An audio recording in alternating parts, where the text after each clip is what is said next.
Yeah, good day. Hi, everybody. I'm actually coming to you from Tokyo today, but the team is Australian. Although I've been spending a lot of time in the US this last couple of years, actually, also for 3 months this time. Um, right, I have let me see. I've got a sandbox course going that I can use to demonstrate, and this sort of thing tends to go a lot better if it's interactive. I put the join link in the chat. So if you just click through that, you should be able to get access to it. Uh, Otherwise, if I could get a bit of an idea about everybody, like, sorry, uh, what people are doing in terms Yeah, of, yeah, yeah. it'd be good. Yeah, so just so there's 77 people registered, but as you can imagine, we're on the quarter system. So a lot Mhm. of people, Paul, will watch this on demand. Okay. Yeah, so that's kind of been our experience. So Yep, yeah, that works fine. Okay, so I'll just sort of try and be general about it, I suppose then. Yeah, too easy. Um, okay, well, in that case, anybody else who's sort of listening, it'd be fantastic if you could join through that join link because then it'll look like we've got something resembling an active course. So broadly speaking, a discussion is a Q&A and course communication tool. It's being used by a lot of courses at Stanford, and it has been for a couple of years now. The general idea is that instead of handling questions from your students by email, you do it within Ed. You do it in this forum type setting. So the idea would be that if a student comes to you with a question, something like, I need help with such and such, and they say, I don't understand why ABC from lecture week one, anonymously maybe. They'll post that there, and then another student or an instructor will go in there and provide the answer. Let's see. Okay. So that's the general idea behind what we're trying to do here. There's a lot more, but the vast majority of what you're going to be dealing with is this kind of back and forth. Naturally, it's not just a way to handle questions, but it's also a great place to sort of like have a community and a place to sort of handle the communication that's going through there.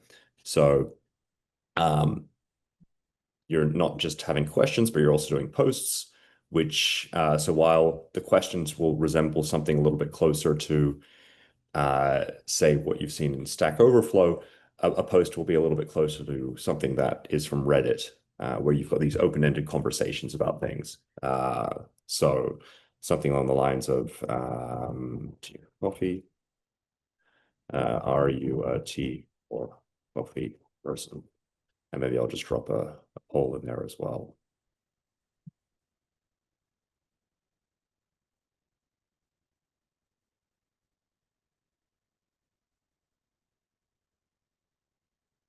We can already see through what I'm doing over there that we have a lot of options around what we're going to be, uh,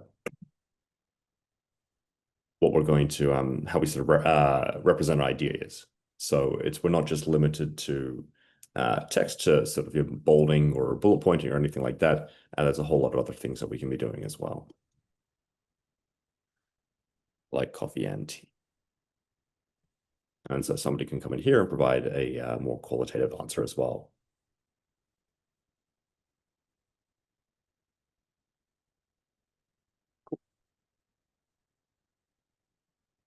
And they're fantastic. So we've got Kenji coming in as well. And we can see that any sort of comments that we're having on top of this will be nested. Sure. There we go. Fantastic. Okay, again, so what we're seeing here as well is another element of Ed, which is to say that it's both synchronous and asynchronous. Synchronous in that everything's going to be happening in real time. So we can see the results of the polls getting updated, and we can see as well that, you know, before my eyes, Kenji's answer was coming up, and asynchronous in that you can post something and then maybe come back to it and see if somebody's addressed it later. And this is a really big part of ed, particularly from an instructor point of view. Typically, if you're doing like a really, really big course with hundreds of students, you're going to have a lot of activity, and you don't always sort of want to be checking in on things. So being able to come back periodically to whatever sort of suits your teaching style and check what's going on, that's really useful for these really big courses. Okay, so leaving up that for a second, I'll bring attention to maybe another element of ed, which is these categories over here. Everything is organized by categories. We saw before that when I went to go post something, I had to choose my category before I could start posting. And this helps to keep everything nice and neat and organized. If I choose labs, for example, that's going to filter everything down by that labs category, and I can filter it even further with my subcategories as well.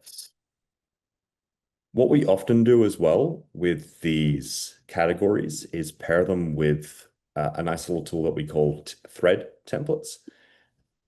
So effectively, if a student goes to ask a question in a particular category, like let's say they've got a question about the assignments and they're saying stuck on question four of the assignment,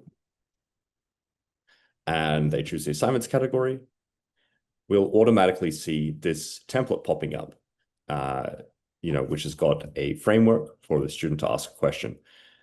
This is a really great way of being able to cut down on some unnecessary back and forth, where previously you might have had this situation where a student would email an instructor and say, I don't know how to do question 3, and that's pretty much all the information they provide. And then you sort of have this situation where you're like, well, what have you done so far? And have you tried this and all this sort of stuff? That's where these templates become really useful, because you're teaching the students to ask better questions. This is just an example, by the way, of a template. Just like these categories are examples as well. You set the categories according to what your course is, and then you can decide what your templates are going to look like. And we have these fancy looking call outs over here as part of the content editor, which you can use to customize whatever you're writing. And that's not just limited to the templates, of course. Cool. So besides the categories over here, we've got the threads appearing in chronological order.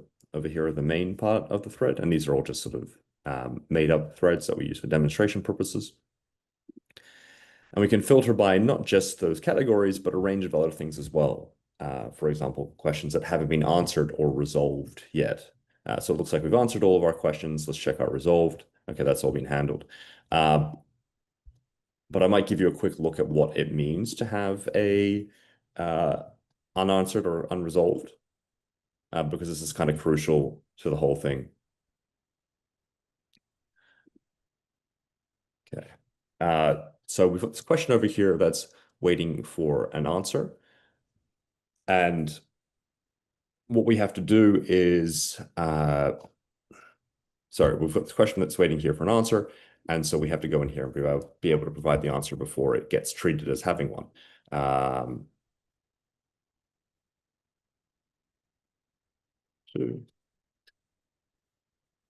Okay. So now it's got an answer, but let's just pretend for a second that it didn't get that green tick automatically. That would be where, so if a student is the one answering the question, they don't automatically get this green tick, which is indicating that the question, that the answer, has been approved. It's going to be up to the instructor to go in there and check off on it. The instructor will get that green tick automatically, but again, it's going to be up to the instructor to do that if students provide the answer. You can have multiple answers on the page as well, but only one of those is going to receive that green tick. This is a really important part of the the Q&A experience. We want to encourage students to answer each other's questions, but at the same time, the students need to feel like what they're looking at, the information that they're looking at is accurate as well. And so that's where those come in as well. All right. And again, we can use those filters there to look for things that might have been answered but have yet to be resolved. And that's where that filter will be coming in.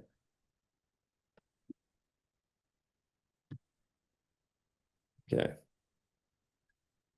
I'll just take a quick second to check that I haven't missed anything.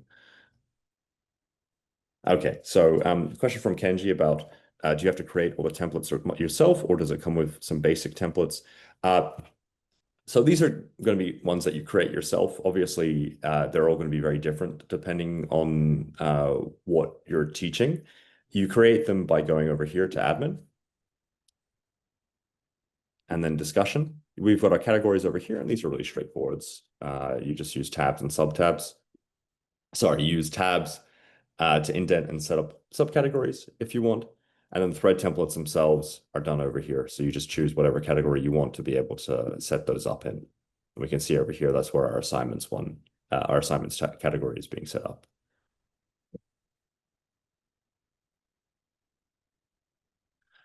All right. So changing tack for a second, let's maybe take a closer look at the content editor. Let's try out the content editor. Yeah.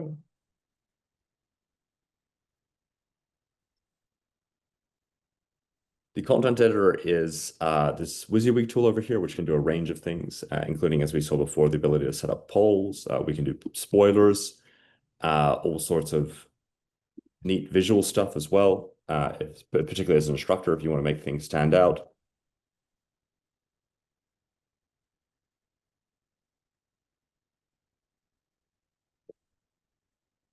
Asking a question.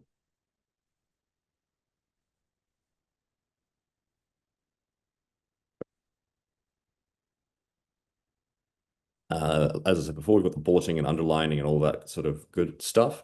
But it's when we get over here to the right that things get a little bit more interesting.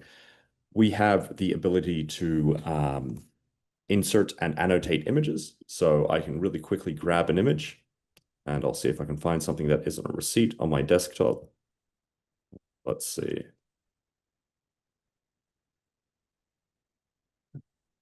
Here we go. I'll just choose this little icon, and I can annotate on top of it immediately. And this all works really nicely on iPad and other tablets as well. So what we find happening a lot of the time is students will grab a screenshot from a lecture slide, for example, and then they'll doodle on top of it to more easily express their ideas. And it's not just the images that you're grabbing yourself. You can also annotate on top of any images that are appearing inside of the thread as well. So from an instructor point of view, it's really easy to take something that a student might have uploaded and then draw on top of that as well. Videos and files, you can also insert those as well. We support LaTeX and very nicely as if I might say so myself. So you can set up dollar signs or the double dollar signs to render it that way. For those students who aren't familiar with LaTeX yet, we also have an equation editor, which you can use to generate like so. And then as well, we can choose to see what the LaTeX looks like at the same time. So this is a really useful tool for those students who are just getting familiar with LaTeX. Put that in there.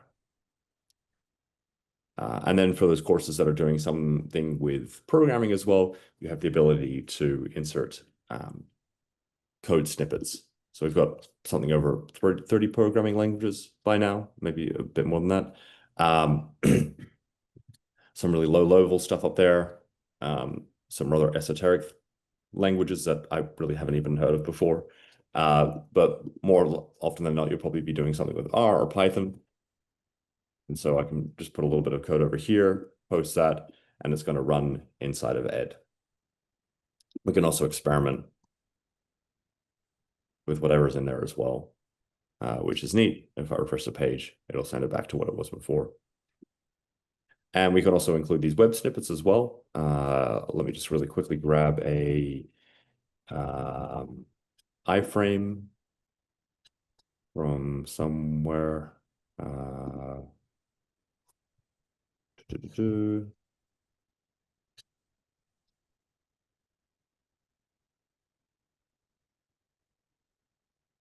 Okay, so I'll just put an iframe over here, make that seamless, post it.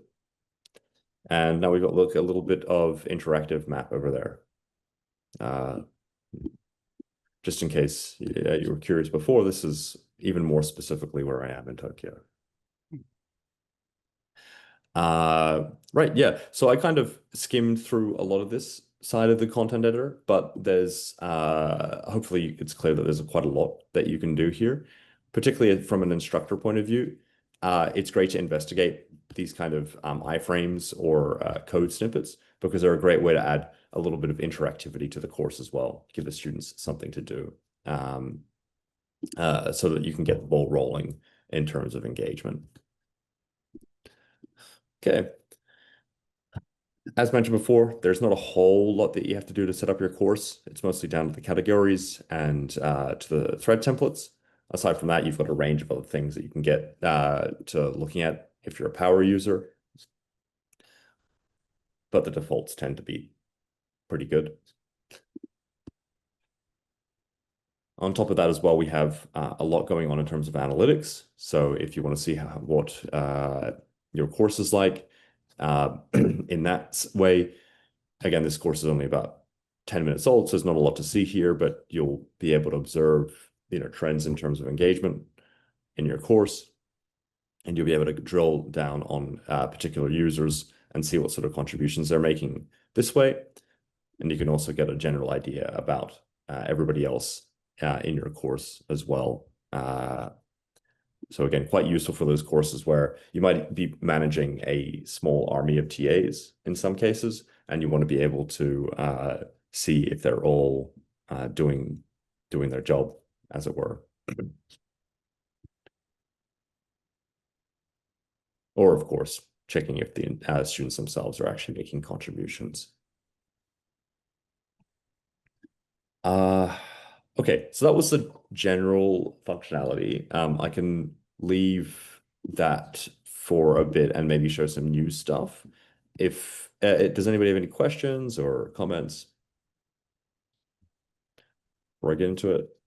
Nope. Okay, cool. So one of our more recent developments has been a tool called Bots++. So we have support for AI and LLMs now, which is to say that, and I'll just sort of show you one to begin with.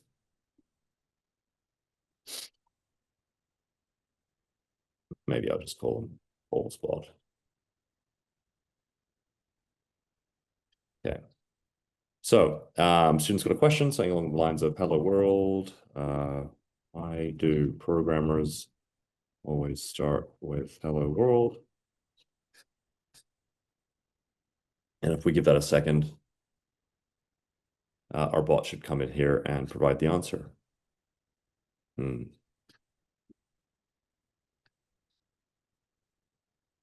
Why is he taking a second? Oh, sorry. I have yet to configure him. He needs that. Okay. Sorry. Might just try that question again. Paul, is this on a faculty by faculty basis to be able to turn on or off the AI? Yeah, it's so this is still something that has to be again, it's going to depend on it kind of depends on the university a little bit at the moment. But the way this is set up at the moment is if instructors are interested in this, we can switch it on, but it's typically something that they'll want to check in with the central team about as well. Yeah. So it's not turned on by default, nor do instructors have the ability to turn it on for their course.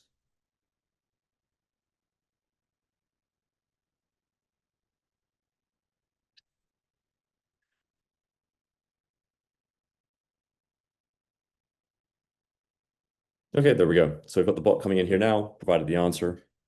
In this case, at least, it's as a comment, which is visible to staff only. So as an instructor, I can go in there and I can maybe grab the response and use it as my own, or I can edit the response before making it visible to the students, and then ultimately, converting it to an answer over here, so we can actually see. Sorry, the students can actually see what's going on there. So, what does it look like when configuring this? We uh, didn't want to shoehorn AI in. That's not the approach that we were taking here. We wanted to find a way to support um, using these kind of tools in a course that was as transparent and custom and flexible as possible, which is to say that besides the cosmetic decisions around what it's called and what it looks like, you actually decide what the LLM is going to be, where those answers are coming from. We've got these testing GPTs over here. So if you're looking at using it in your course, you just want to try it out, we can turn one of these on. But if you are using it in a course in practice, you would actually decide on the LLM. You would take the API information from your personal ChatGPT account or some other LLM that Stanford might have, and you would include that information in here. And again, it doesn't have to be limited to something from ChatGPT or Gemini. It could be something much more, it can be something custom as well. And then beyond that, you can come up with you can make these decisions around how it's going to respond. So if it's going to respond to only particular kind of questions or as an answer, or if it's going to be invisible to students initially, all that sort of stuff is customizable. Perhaps most interestingly as well, you can upload documents to give it more context. So you can give it course notes, the syllabus, upload that in there, and through that, the bot should be, because we know they're not fully accurate about these kind of things, but it should be able to provide an answer that's more tailored for your course. Beyond that as well, you can give it prompts to make it less or more helpful, or helpful in a particular kind of way.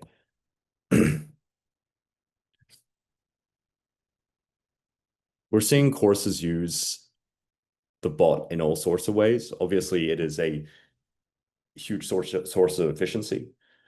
More and more, we're seeing courses where they're using it to handle the more boring administrative questions so that instructors can focus on more interesting questions.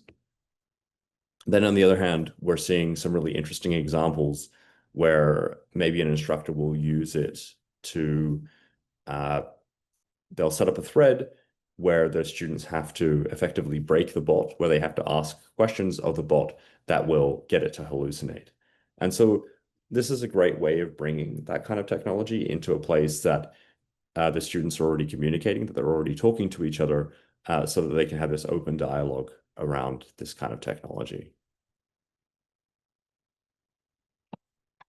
So again, if you're interested in using that in your course, it's not available by default, but you can get in touch with the ed team at team@edstem.org. But this is generally something that you're probably gonna use in your course with the blessing of the central team as well. How are you ensuring the blessing?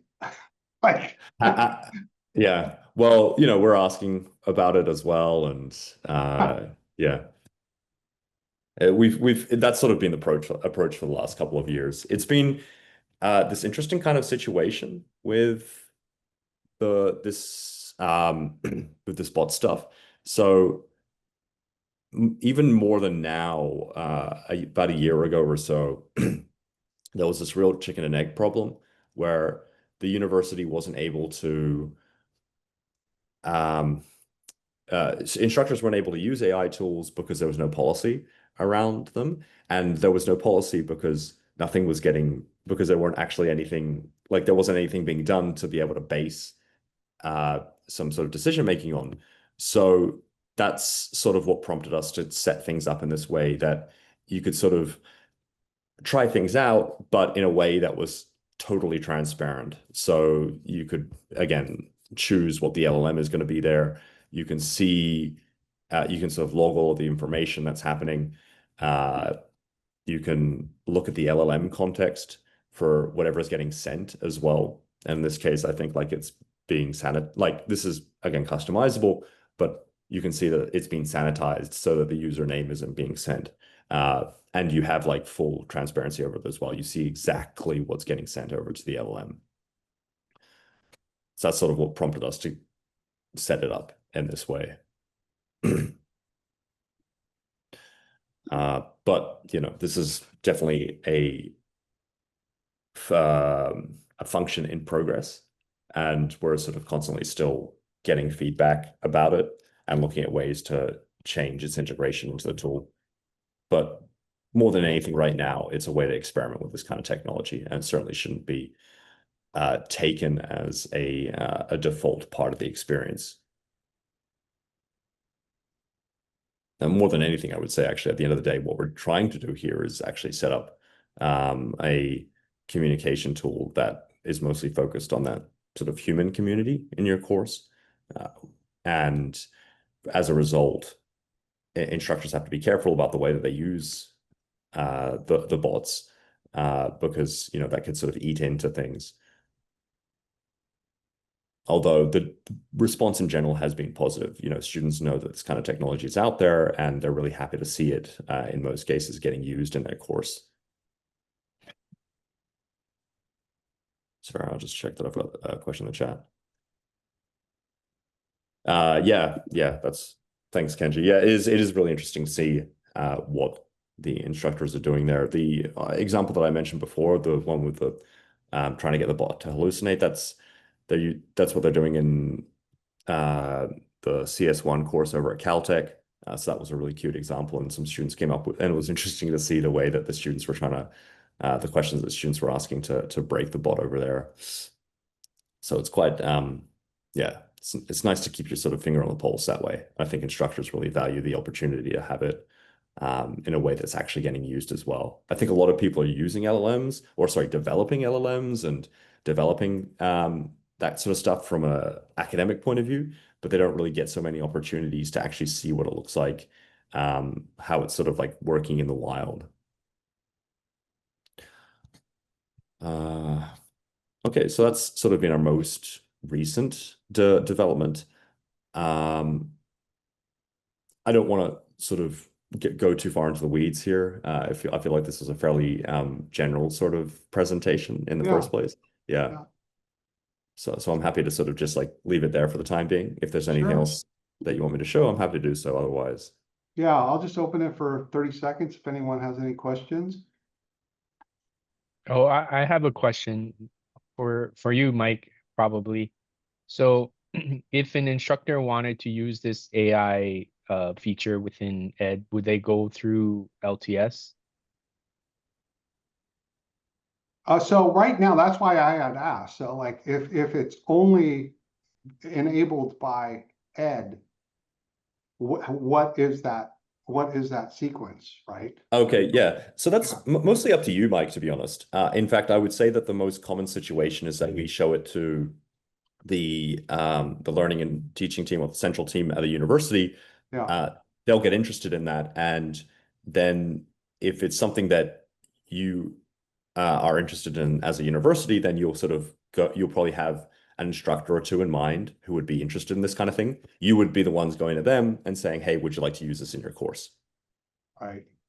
Yeah, I would see, I mean, and we're actually, that exercise we're doing actually now, because there's a lot of these vetted tools, and a lot of them have, obviously these AI features built in, and then who has that right to turn them on and off? And that the default is, it's